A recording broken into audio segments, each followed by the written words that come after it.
A mansion, plural mansions, was a privately run service station franchised by the imperial bureaucracy for the cursus publicus. The support staff at such a facility included muleteers, secretaries, blacksmiths, cartwrights, a veterinarian, and a few military police and couriers. The distance between mansions was determined by how far a wagon could travel in a day. 260 mules were the animal most often used for pulling carts, traveling about 4 miles per hour. 261 As an example of the pace of communication, it took a messenger a minimum of 9 days to travel to Rome from Mainz in the province of Germania Superior, even on a matter of urgency. 255 In addition to the mansions, some taverns offered accommodation as well as food and drink. One recorded tab for a stay showed charges for wine, bread, mule feed, and the services of a prostitute. 262 Trade and commodities. A map of the periplus of the Erythraean Sea. A Greco-Roman periplus. Roman provinces traded among themselves, but trade extended outside the frontiers to regions as far away as China and India. 263 The main commodity was grain. 264 Chinese trade was mostly conducted overland through middlemen along the Silk Road. Indian trade, however, also carried by sea from Egyptian ports on the Red Sea. Along these trade paths, the horse, upon which Roman expansion and commerce depended, was one of the main channels through which disease spread. 265 Also in transit for trade or olive oil, various foodstuffs, garum, fish sauce, slaves, ore and manufactured metal. Objects, fibers and textiles, timber, pottery, glassware, marble, papyrus, spices and materia medica, ivory, pearls, and gemstones. 266 Though most provinces were capable of producing wine, regional varietals were desirable and wine was a central item of trade. Shortages of vin ordinaire were rare. 267 The major suppliers for the city of Rome were the west coast of Italy, southern Gaul, the Tarraconensis region of Hispania, and Crete. Alexandria, the second largest city, imported wine from Laodicea in Syria and the Aegean. 268 At the retail level, taverns or specialty wine shops, vineria, sold wine by the jug for carry-out and by the drink on premises with price ranges reflecting quality. 269 Labor and occupations. Workers at a cloth processing shop. In a painting from the Pholenica of Veranius Hypsius in Pompeii, inscriptions record 268 different occupations in the city of Rome and 85 in Pompeii. 204 Professional associations or trade guilds, collegia, are attested for a wide range of occupations, including fishermen, piscators, salt merchants, salinatres, olive oil dealers, oliverato, entertainers, scenizai, cattle dealers, pecuerato, goldsmiths, orifices, teamsters, asinerato or mullions, and stonecutters, lapideratu. These are sometimes quite specialized. One ecclegium at Rome was strictly limited to craftsmen who worked in ivory and citrus wood. 169 Work performed by slaves falls into 5 general categories: domestic, with epitaphs recording at least 55 different household jobs; imperial or public service; urban crafts and services; agriculture, and mining. Convicts provided much of the labor in mines or quarries, where conditions were notoriously brutal. 270 In practice, there was little division of labor between slave and free. 102 And most workers were illiterate and without special skills. 271 The greatest number of common laborers were employed in agriculture, in the Italian system of industrial farming, latifundia. These may have been mostly slaves, but throughout the empire, slave farm labor was probably less important than other forms of dependent labor by people who were technically not enslaved. 102. Textile and clothing production was a major source of employment. Both textiles and finished garments were traded among the peoples of the empire, whose products were often named for them or a particular town, rather like a fashion label. 272. Better ready-to-wear was exported by businessmen, negotiators or mercators, who were often well-to-do residents of the production centers.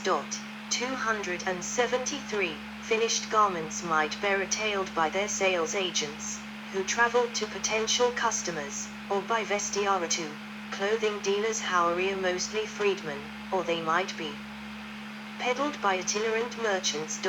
273. In Egypt, textile producers could run prosperous small businesses employing apprentices, free workers earning wages, and slaves. 274. The fullers, forms, and dye workers, coloratrices, had their own guilds. 275. Centauretu were guild workers who specialized in textile production and the recycling of old clothes into pieced goods. Roman hunters during the preparations, set up of traps, and in action hunting near Tarico. GDP and income distribution. Economic historians vary in their calculations of the gross domestic product of the Roman economy during the Principate. 278. In the sample years of 14, 100, and 150 AD, estimates of per capita GDP range from 166 to 380 HS. The GDP per capita of Italy is estimated as 279 to 66%, 280, higher than in the rest of the empire, due to tax transfers from the provinces and the concentration of elite income in the heartland. In regard to Italy, there can be little doubt that the lower classes of Pompeii, Herculaneum, and other provincial towns of the Roman Empire enjoyed a high standard of living not equaled again in Western Europe until the 19th century AD. 281. In the Schiedel-Friesen economic model, the total annual income generated by the empire is placed at nearly 20 billion HS, with about 5% extracted by central and local government.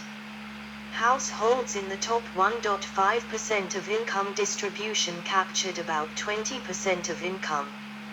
Another 20% went to about 10% of the population who can be characterized as a non-elite middle. The remaining vast majority produced more than half of total income, but lived near subsistence. 282. The elite were 1.7% and the middling who enjoyed modest, comfortable levels of existence but not extreme wealth amounted to 6–12%. While the vast majority lived around subsistence. 283. Architecture and engineering.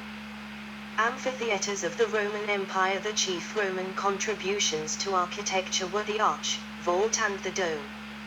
Even after more than 2,000 years some Roman structures still stand, due in part to sophisticated methods of making cement and concrete. 284. Roman roads are considered the most advanced roads built until the early 19th century.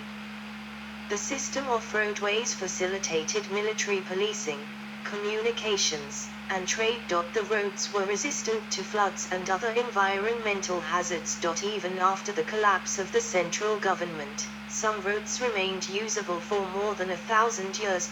Roman bridges were among the first large and lasting bridges, built from stone with the arch as the basic structure. Most used concrete as well.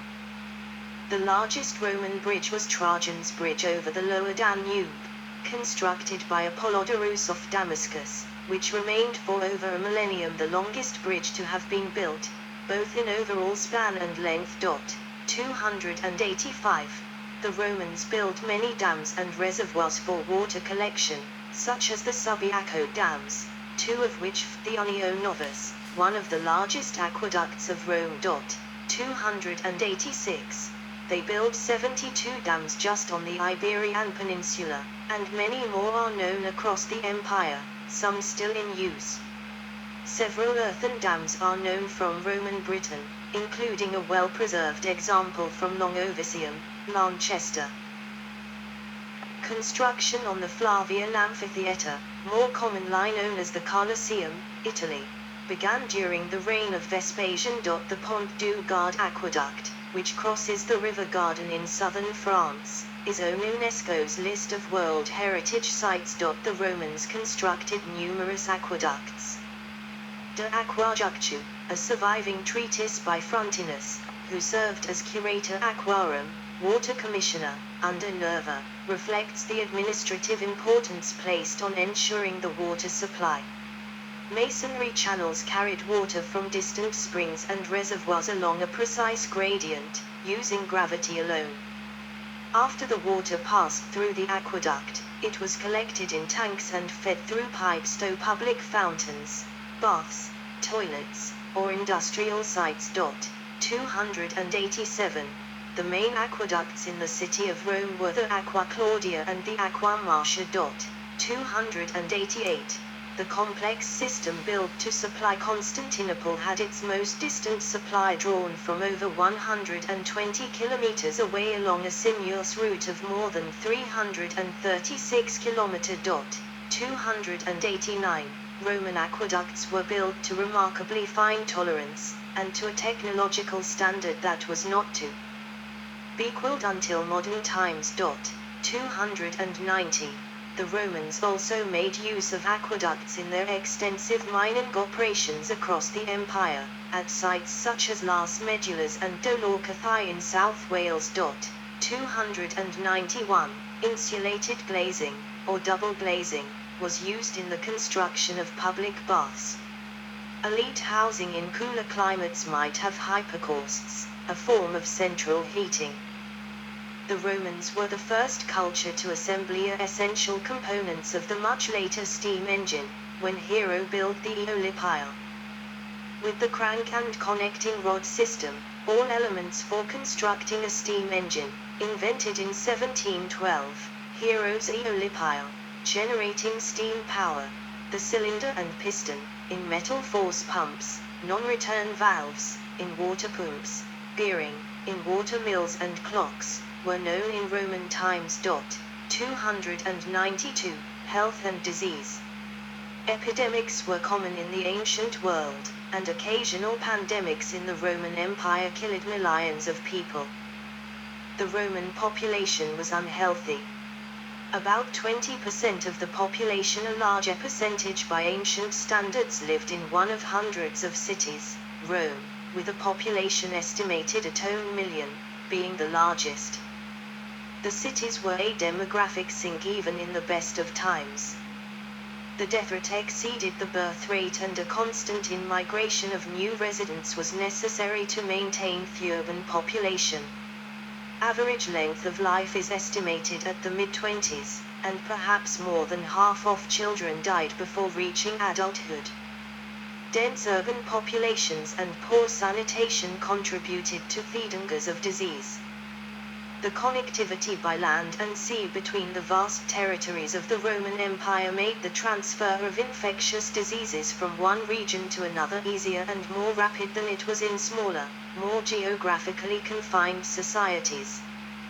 The rich were not immune to the unhealthy conditions. Only 2 of Emperor Marcus Aurelius's 14 children are known to have reached adulthood. 293. A good indicator of nutrition and the disease burden is the average height of the population. The conclusion of the study of thousands of skeletons is that the average Roman was shorter in stature than the population of pre-Roman societies in Italy and the post-Roman societies in Europe during the Middle Ages. The conclusion of historian Kyle Harper is that not for the last time in history, a precocious leap forward in social development brought biological reverses. 294. Daily life. Yes, I've been recording for 2 hours. I need a short break, go to bathroom. is 220. I could charge the camcorder. Got to page 27, but that's page 52, and I'm uploading like 14 videos. So I think I will take a break and charge the camcorder. Then I could play a bit farming simulator. Do my Olsen Farmer English. I'll just close it down.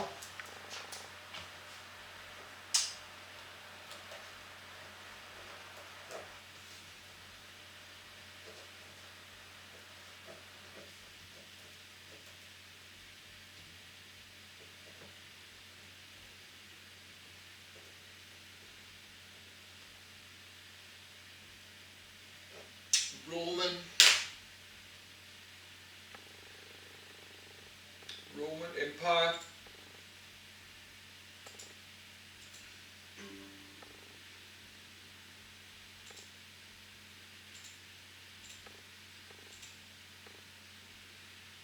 So I will take a break. Play a farming simulator, charging the camcorder, and open need to get some fresh air.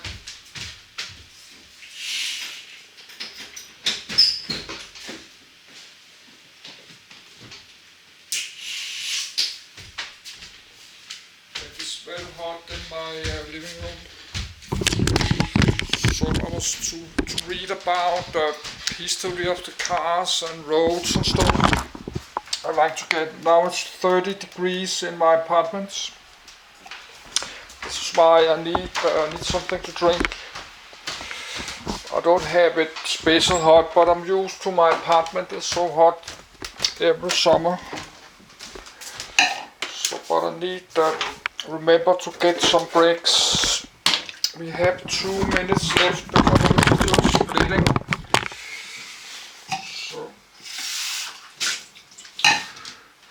So I will take a break and charge my camcorder.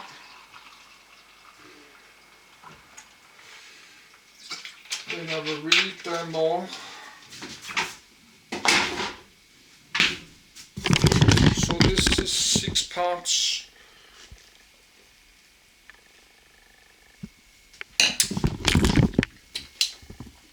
I have to write it down. We have 1 minute left.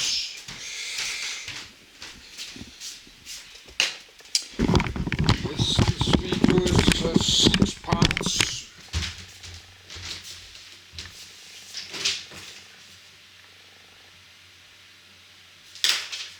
Yes.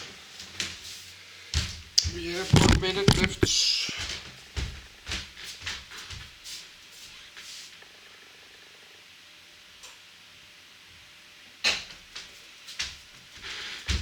So I will take a break and then I will play a bit farming simulator.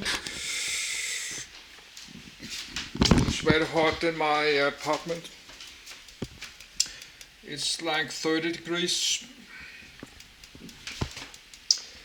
It's got 20 seconds, just